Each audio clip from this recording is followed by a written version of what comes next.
everyone. Welcome to What's the Story? We're so excited today to have a special guest and a good friend, Justin Derrico, in the studio today. And he is the guitarist for Pink. He's also part of the house band of NBC The Voice. So he's a very busy man. Thank you for being with us today, Justin. Thanks for having me. So let's dig into your story. Where did it all get started? Where are you from? What's the deal? All right. Well, if we're gonna go all the way back, I'm from Virginia. I grew up on a farm outside of Charlottesville, and I was hanging out with a bunch of friends. They are all playing guitar, and it just looked like the most fun thing in the world. So they started to show me a little bit on guitar, and then I just took to it and was like, "This is it for me." Were there any specific inspirations as far as artists, or just some of your friends that you were like, oh man, I gotta... Yeah, I mean, a lot of it was like, starting out was like Bob Dylan, like really kind of simple acoustic guitar stuff, and some Grateful Dead, and then basically Jimi Hendrix was like, all right, this is it. This is the coolest shit I've ever heard. So when I discovered Jimi Hendrix, I was just like, I went down the rabbit hole. I bought all his records, tried learning everything I possibly could. I tried to get all the same pedals that he had. And no matter what I did, I could never sound like him. But I learned a lot of really cool stuff from it. And along the way, like all my friends I was hanging out with, they all, they were helping me out, showing me this is,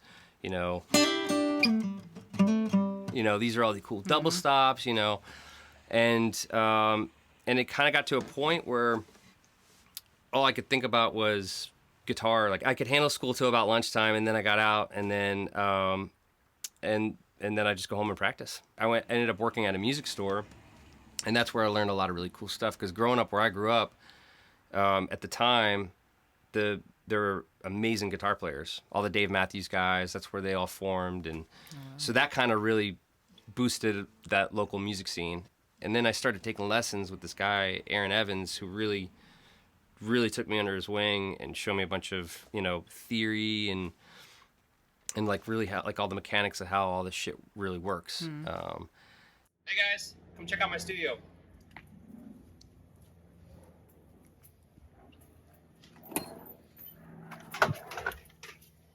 Ta-da!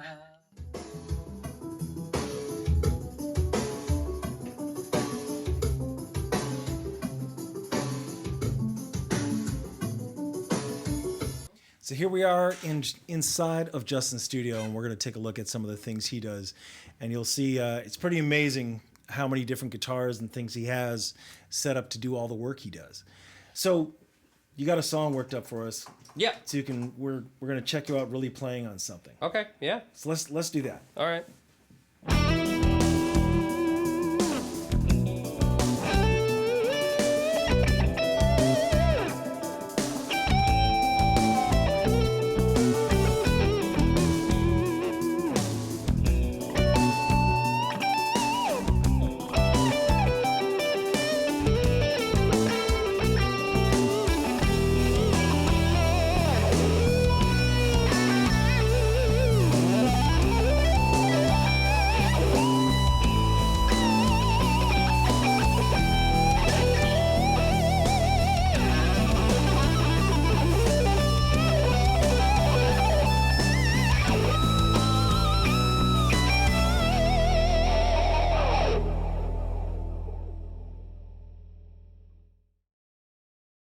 Yeah, so then I went to Shenandoah University for a little while, which is it's kind of like south of DC, it's like kind of Northern Virginia-ish. And so I went to music school there for jazz performance, and I minored in classical. And I started playing with this band, Majacamo. If anybody could spell that, I'll give you $100 right now. Without looking it up. Saw them, I met those guys because I was going to school with them. And I saw them play, and they were awesome, really good. And I was like, damn, I want to be in a band like that. And then, I don't know, maybe a couple weeks later, it turns out that they were having problems with their guitar player, so they had me come audition. And I auditioned and ended up joining the band with them. And so we started just touring down up the East Coast and slowly we all decided to move out to LA, and a couple of us came out ahead of time. And like every band that moves to LA, we had a good maybe year or so, and everything imploded, and that was the end of that band. When I got here, I had to like kind of wait for a little while before the semester kicked in, and so I was kind of like just sitting around. So I ended up getting this job delivering sandwiches through Burbank.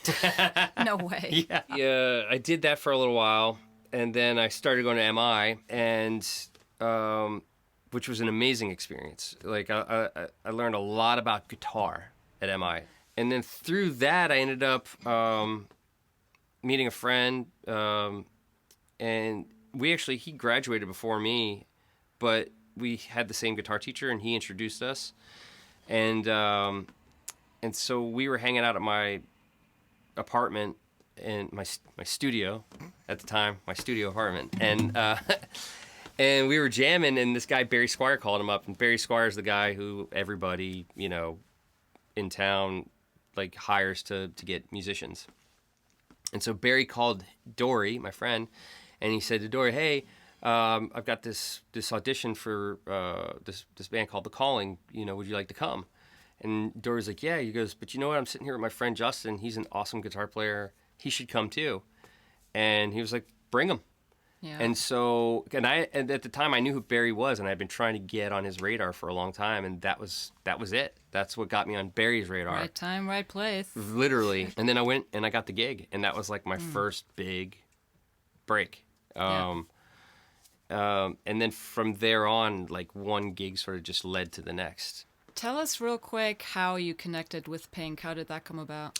So that was through Paul Merkovich, who's the musical director on The Voice. And so Paul was her MD, and he just had started working with her. And he's like, "Hey, I got this." He didn't tell me who it was at first. He's like, "Hey, I got this really cool artist that I'm working with. I think you'll be awesome for the gig. And if you want to audition, just, let me know, and we'll set it all up." And so I called him back, and they set up the audition. It was like me and, I don't know, 10 or 15 other people, and auditioned, and they hired me on the spot. Crazy. And then afterwards, they were like, "Hey, man, we'll see you in a week in Budapest."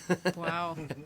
What would you say is the difference between working on a show like The Voice versus being on tour? They're two different animals. Like television is such a different thing from touring, but I guess the one thing, like The Voice, it's there's so much volume of material, and so we really only have like 3 days. Well, Tuesday night, Wednesday, and Thursday to really get it all together. So really, 3 days to really kind of like So it's just a lot of material, really fast. Yeah. Lots of changes, key changes, chord, arrangement changes, song changes. Like everything is you're just like on this hamster wheel, just like trying not to fall off, I guess you just get used to learning the stuff quicker, season after season, having to learn so much material. It's gotten way easier. We've touring, it's a bit different because, pretty much the set's pretty much the same every night.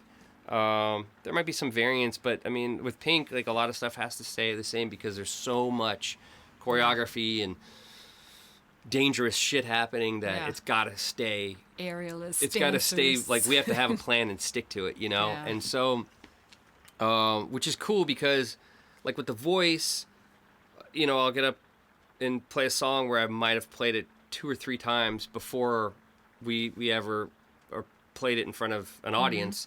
Where Pink, it's like, well, we've rehearsed the shit out of this and we know what we're doing, so you really get to live in the material and have a lot of fun, like zero stress. It's and perform. Where The Voice, it's more mental. Yeah. What kind of advice do you have for the newcomers, people just getting into the business, people trying to connect with people to get to the next level? My advice for, anybody in general, but newcomers, I think especially, is just, come in prepared to work your ass off, with a good attitude, and don't be scared of anything. Like, if you think there's something that you can't do, go try to research it and figure it out. Because right now, especially, we've got all the resources in the world with YouTube and Instagram, and you know, if there's something, and music, listen. I mean, that's the most, I'd say the best piece of advice is just shut up and listen. Like, because, like, you know, when you're learning songs, like, they're listening, and you know, if there's a style of music you're not familiar with, go get a couple records of that style of music and really listen to it, and try to analyze what's going on in the music harmonically with the guitar player, what everybody's role is melodically, like all the stuff. But I think, you know, be prepared to just work hard and be cool, and don't be scared, you know. Be easy to figure work it with. out. Figure it out. You're pretty easy to work with. That helps. I feel like, you know, but like, it's like, you know, it's way harder to be a pain in the ass than it is to just be like, okay, let's do that. Right. You know what I mean? But especially like on the touring side of things, like you have to be, you know, in close quarters with people for a long period of time, and you know, that can be tough. But you know, being able to read the room and sort of give people their space, and but also be easy and going with the flow. I think that's a really big thing. Yep. Is there anything that you haven't done that's still on your bucket list for career-wise? Yeah, I think you know, I'd love to get into some scoring stuff. You know, I think I've been pretty damn lucky with all the stuff I've gotten able to do, but no, I'm not satisfied yet. I'm working on another record with Corey Britz. We're doing something. We're very much in the writing phase and experimental phase of what this thing's going to be. So there will be a record out hopefully this year, and yeah, wait for it. Yeah. What's next for you over the next year, couple years? Pretty much I'll out with Pink for the next, I'd say, year and a half to 2 years. We're starting our European stadium tour in the spring, and then I think midway through the summer we come to the U.S. and we're out basically till Thanksgiving, and then I think there's some plans for some more overseas stuff next year, in 2024. Wait, we're still in 2022. Yeah. Oh man, my brain just exploded. Just a couple more days. Justin, we know that you love warm microphones, and you're already using some. Which ones do you like to use? I've got the 251, and it's pretty much the main mic I use for. And actually, it's pretty much this guitar and that mic, you know, for most of the work I do, unless at least from home, you know. But it's awesome. Cool. Yeah. Well, we brought you a new microphone here. That's the Warm U67. So it looks awesome. It's very sexy. Let's put it to the test and see what it sounds like. See if I can play something good.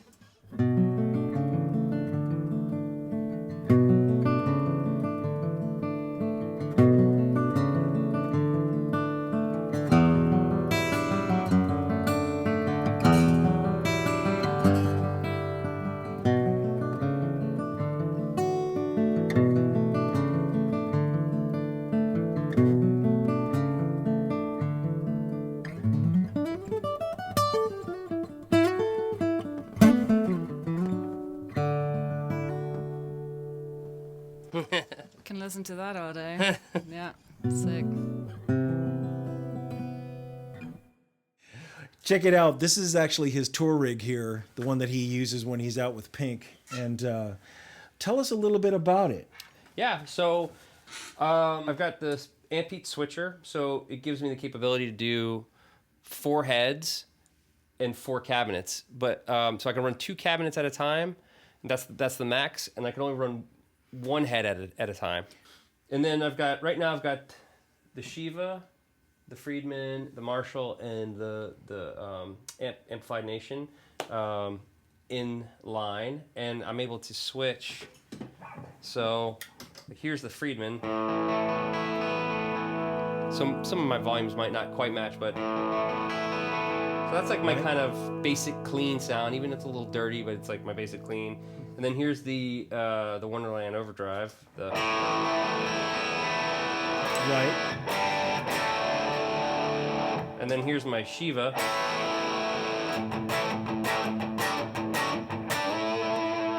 This is just, you know, it's like you plug a guitar into it straight in, and it's like, you know, holy shit, there's the sound. You know, it's just so good, you know. But that's, you know, that's how I feel really with all these amps, like the way I've got it all dialed in. And so I've got all my pedals up here in these two drawers. These are mostly overdrives. I got my delay, which is in the effects loop. The rest of this stuff's all in the front. And then here's like the more modulated effects, you know, the Pog. Again, this is an overdrive, fuzz, EQ. It can be kind of whatever you want it to be. It's really amazing pedal. And the cool thing is the faders, they move. Oh, they actually move. Yeah, so like if you bank through the different presets, yeah, you know, it's automated. But when I'm touring, like this is what my, that's the Flint, that's what my, right, that's what that sounds like. But then the H9, I end up using it on the Voice a lot, you know, because I end up using, I love the shimmer in it. Yeah, you know, that's an Eventide thing. Yeah, that's like, that's one of their things. So awesome. Yeah. So maybe I overuse it, you know, like, you know.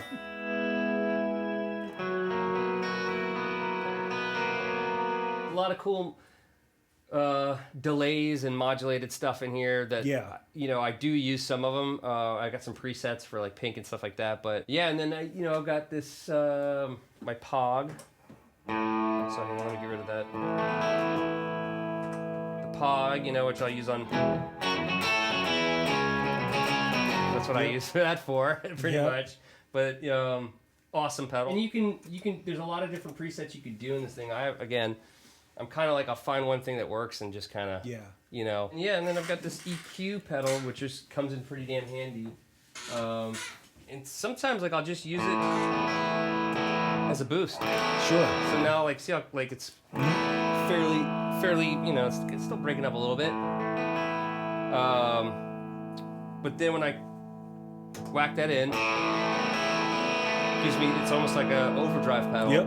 So like that's a really just handy pedal. I don't use it a ton, but like, you know, sometimes when you're like, there's too much low end, or there's just not enough this, that, it's a quick little fix. Tell us about the pedal board, because everyone's watching you click, click, click, click. And for those who aren't, you know, don't really know the workings of how guitar players have to work on stage, in the studio as well, but on stage, like you said, when you have to go from song to song, which means sound to sound, this is how it actually gets done. Yeah. It all gets controlled. So let's talk about that. Great the way, you know, there's all sorts of different ways you can set this. This thing is so endless. A lot of the editing you can do it here on the board, but easier on the laptop. There's an editor on the laptop that makes, like, I could switch the set list around. It's a dream. Like I used to do the Voodoo Lab stuff, and I'd had to do all that stuff manually, and it was a great unit, but it just didn't. But it's intense. It's just intense, right? So, but this is really cool. So like for Pink, I'll have it set up, you know, there's the first song, and then I'll have, these are all, and you can color code these however you want. These are all my patches for the song. These are all instant access. So if I want to kick a pedal on that's not programmed, I can do that. And I've got a page and a half of the instant access stuff, right? Because I have so many pedals. But so then I'll bank up to the next song, you know, and then here we go. The nice thing about having this set up the way it is, I can hit one button and 4 different pedals come on at once. Because I used to have it to where all these were on here, and so it would get to that point in the song, and I'd be like, yep. And there it is. There's the dance. Got it. But and it'd be like a pickup. I'd be like, yep. Oh yeah.